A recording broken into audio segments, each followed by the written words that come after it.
Hey everyone, welcome back in Times Are Hard in Winterhold. We are on quite a large defensive. As we zoom on in, you'll be able to see the issues that we're having at the moment. The main army in our realm is from the second Winterhold's Revolt League Independence War, which, as you can see, has predominantly been won in battles. We've not been able to do very much. In fact, we've had to pull all of our remaining troops back because there's very little we could do against it.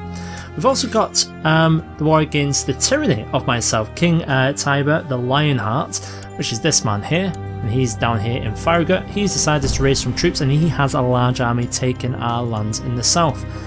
But things are not as bad as they may seem, because we are rebuilding slowly. We do have almost enough troops to kind of try and do something. Now, Holy Orders, we're not going to be able to do much with these because both of these will actually be of the same religion. So everyone's of 8 divines, so these guys are pretty much useless.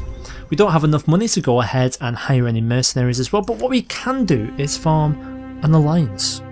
Because what I found is, obviously Tyrannus needs a wife, and a worthy wife for Tyrannus would be this lady, Herethna. She's the Princess of Anvil.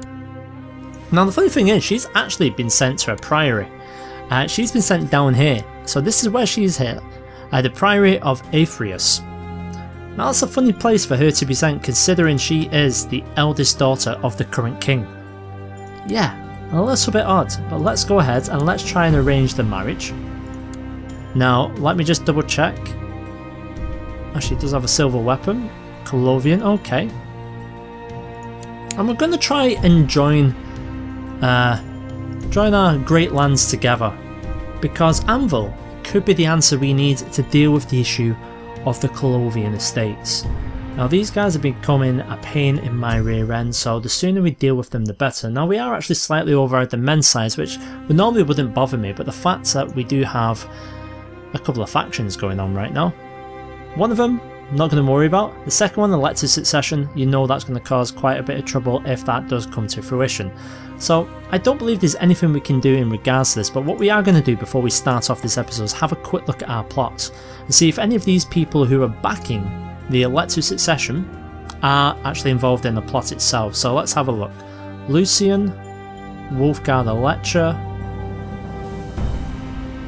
Irenaeus, Helgo the Naughty, and the Sion, Grom II, my nephew. No, that's not too good. Now obviously we do have righteous imprisonment on a lot of the people. Obviously this is probably because we've got 18 known plots going on at the moment, so we can try and get a couple of them, but it's very risky because the chance we have to get them is not very good at all. Wolfgar the Lecher, for instance, is in Winterhold. He could account for 500 odd troops or so, so if we do try and take Wolfgar, he's probably going to be the most likely option we have to actually capture someone. He could raise up in rebellion. Now I'm just having a look for some easy wins here, and the Invoker, it's Sauerland the Warrior who's actually gone for it. Sauerland's actually one of my commanders. If he was to die, someone else would just take up the reign, so there's nothing we can do in that respect. So I don't think there's anything we can do with that. Known plots, is there anyone that we can go ahead and take advantage of? Well, firstly, let's try and end a couple of them. We've got a lot of slandering plots going on. We've got a kidnap from one of the Thanes. They won't end the plot, that's not too bad. Kidnap Countess Colette of Whiterun. So that's why we can try and imprison him. He will not stop. Who is Colette? She's a swordmaster and the wife of Grom II. We might have to deal with that afterwards. Kidnap King Grom the Strict. Lucian. We're gonna have to try and deal with this. Right, he's run away. Not the end of things. He has raised his flag in rebellion. But that's not too bad because now we know. He knows that we're aware of it. He will end the plot as well, so we'll ask him to end his plot. And we'll go from there. Right, so let's kick things off, because we could have actually kept things going while I was just yabbering on there. Right, brilliant. You've accepted the suggestion. So now we have to actually get her father on side. So let's head down to Anvil. let's go ahead and get some diplomatic relations improved, but let's pick the best person for the job, which is Valand. His diplomacy is 23, so let's stick him there with the king and see what we can do in this. So he's gone ahead and decided to stop. Excellent. Right, so we're not going to call people of Anvil into our wars. We are going to try and manage these internally. Now you've gone ahead and you've said that you're going to stop as well, which is great for us. So the good people of Anvil are going to be our backup. So in case the elected succession war goes ahead, we're going to have to call them in. That's the only thing we can do in regards to this. Right, so let's see where we're at right now. We are losing territory. We are trying to take our time as best as we can. So let's wait till we're about 2,000 troops on that one, maybe 1,000 troops on there.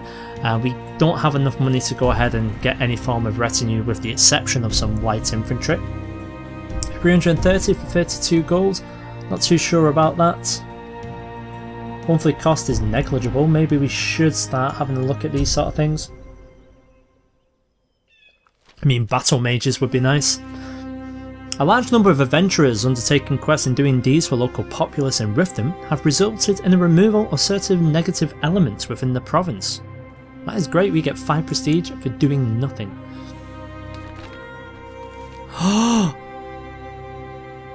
Now, if anyone remembers a certain multiplayer series we tried to do, did about 5 or 6 episodes, check it out in the playlist.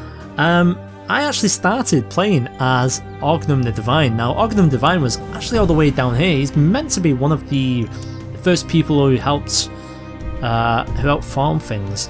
He was made a cracked skull. On his death, the hold he had in the inhabitants of Pandonia have all but crumbled. Many of his former subjects are converting to a new school of thought that theorised that Ognum was never a god as he claimed. He died in battle against King Ognum. What? He died in battle against himself? Well, he can die. Oh, right, okay. Anyway, we got sidetracked. Sorry, that just came up. I was like going, wow. So, we are ticking along quite nicely here. In terms of technology, we do have to start pushing up legalism a little bit. We want to try and get some access to some of these laws. Inheritance law would be good. It's still an inheritance. I would actually like to switch that to no, but we obviously can't do that until we're not in the Civil War as well. Right, how are we actually doing? 2,200, that's okay. I think what we are going to do, as we have 40 gold, let's start... Oh, I really don't like light infantry. I'm not going to actually waste it, I'm going to save it. We might start planning for battle mages in the future, because it's something we haven't been augmenting our armies with. Right, so I think really we have enough, so let's load up vassals.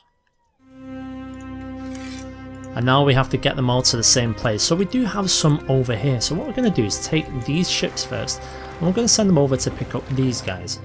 Everyone else, the northern forces, will have you guys all meet in Sarfall, I think. You guys are actually heading down. Where are you going to? You're going to Winterwind for the 16. So, we'll leave the 16 there. Grey Winter will disband your forces. Scarstone will head you guys up this way as well. Hopefully you can sneak on past. Another 13 here in Newgrant. We don't need you guys at the moment. All of you, we're actually going to send you directly over to Amal to try and take care of this. Now, Amal only have 37 defenders. This should be fairly quick. They do have their army here, which are actually going to be distracted by these 16. And I think that's good to begin with, so let's carry on with this while we are still rebuilding some of this as well, which is very nice. They actually do have some ships. They've decided to go ahead and stop. That's opportunity for us to get our 16 men over to the area we need to. They do have 482 men coming that way as well. So let's be smart. Let's try and bypass everyone we can. They're actually heading up now. So they'll be there on the 26th, they'll be out on the 24th, you'll be out way before. You need to take care of this chunk here, ideally. So we've got my armies nearby, only 191 troops, however if we can pull them in to Sarfall, that might be okay. We're going to send you guys around this way. I think we're actually probably going to try and disband you guys. We'll see when you get a 19th of next month. Okay. So we'll just play that by ear. We'll see what we can do in terms of that. If these guys can actually catch them, that would be nice. We've lost in the south, which is what we knew was going to happen. Our ships have arrived, but we're waiting for the last contingent of our men to go ahead and arrive. So they've gone ahead and they've jumped in on the army there. That's not too much of an issue. In fact, we are going to disband them. It's just going to be an unwelcome distraction, and there's not going to be that much reward in it at all. Come on, 86, you need to hurry up and get there. So as usual, this is one of the issues that we're having, getting people together. We do have 800 odd or so. I'm going to try and keep them to one side until this army is built up sufficiently enough. And then we'll just see what we can do moving forward.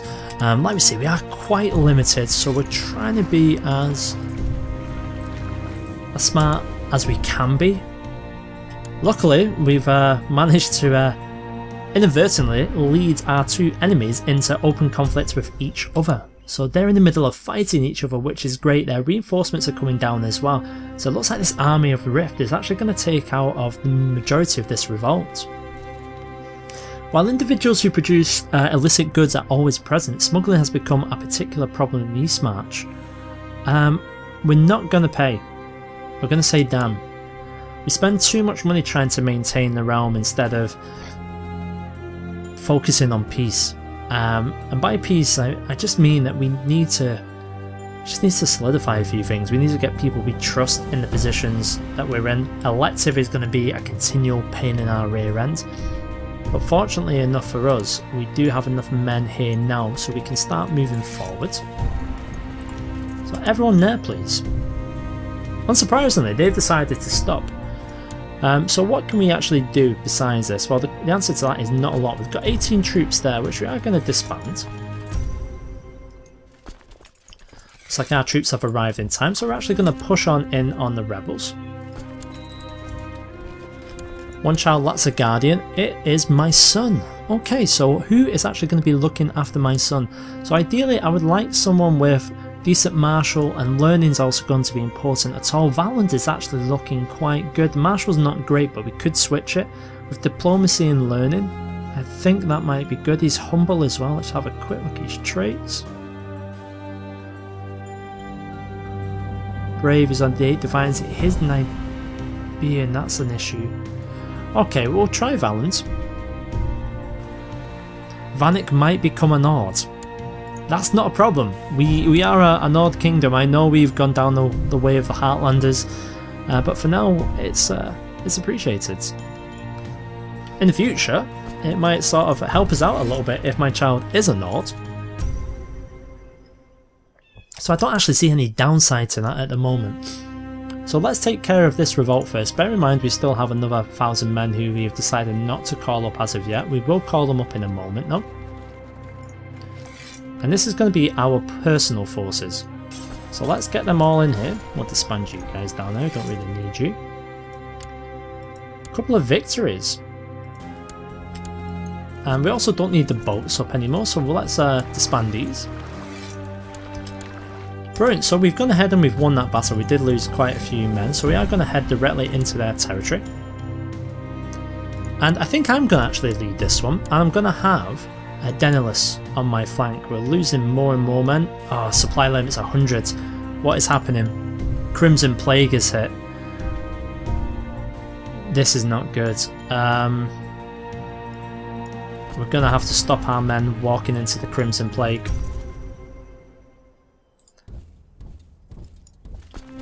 If we can go ahead and just assault them all very quickly with this amount and then just disband, that's all that we can go ahead and do. Crimson Plague does appear to have switched, so let's go ahead and continue. God, I can't believe we just got hit by that. Very unfortunate for us, but hey, what can you do? So it's at 2% now, this. The Crimson Plague does appear to be receding from the area, so let's head down here. Excellent. 5% that particular war score. If we can catch them at sheer point, that would be nice. They're out on the 6th, we'll be there on the 2nd, that will do. And in the meantime, we'll get the rest of our forces down to a mall. Now a good side to, well I say, if there is such a good thing as having a good side to all of your men dying in the plague, I think it's the fact that we can sort of wait for some more to raise up again. That's going to be a while before they're able to raise, but it's nice to know that potentially we do have reinforcements, and my oh my, we are probably going to need them. Let's get to sheer point. 2nd, 14th, we're behind. Yeah, we're going to be in trouble. We might have to disband these 400 or so. Let's see what in a minute. They've decided to go ahead and fight each other. That's going to buy us a little bit of time. Can you guys get down to Winterwind? We'll get over to Winterwind. They've decided to stay put, which is fine by me. A mole has pretty much been... Oh, what's happened? Oh yeah, that's fine. Go ahead and take it. Let's get down to Shorestone. For some reason then I thought it was a mole. A mole had just been taken over slightly. So far I think we are managing this okay. We could be doing better in a couple of things. Internal management would be nice. We forgot about the 59 men who are over here as well, so we are just going to go ahead and disband them. Gives them a choice to rebuild slightly. So I'm going to try and take care of this war first. The revolt isn't going too badly. I mean, once we are able to take care of that army, we should be okay. But I don't think we're in any position to do that right now. So we've got to pick our battles wisely. I think Shorestone is the right choice for this moment. So they've got 218 defenders against around about 1500 of my own. In terms of morale, wow, that's dropping down quite fast, 15% every 12 days, so it shows that we did go ahead and need to be upgrading this a little bit more, would be nice, and then we'll be able to get that up to, say, 25% siege speed. Oh, it looks like my wife's pregnant, so there is another cruelty on the way. Oh god, someone's trying to get it. Thorig of the Winterhold's revolts. Okay, that's fine. Yeah, you decided to go ahead and use it. Baron returns. Well, it looks like we might have another problem shortly, so I think that's where I'm going to end off this episode. Join me in the next one when we find out if we're actually able to survive this, but so far, we're just about to take one step closer as we end this little revolt. Now let's go and try and take back some of our land. I'll see you guys all in the next one.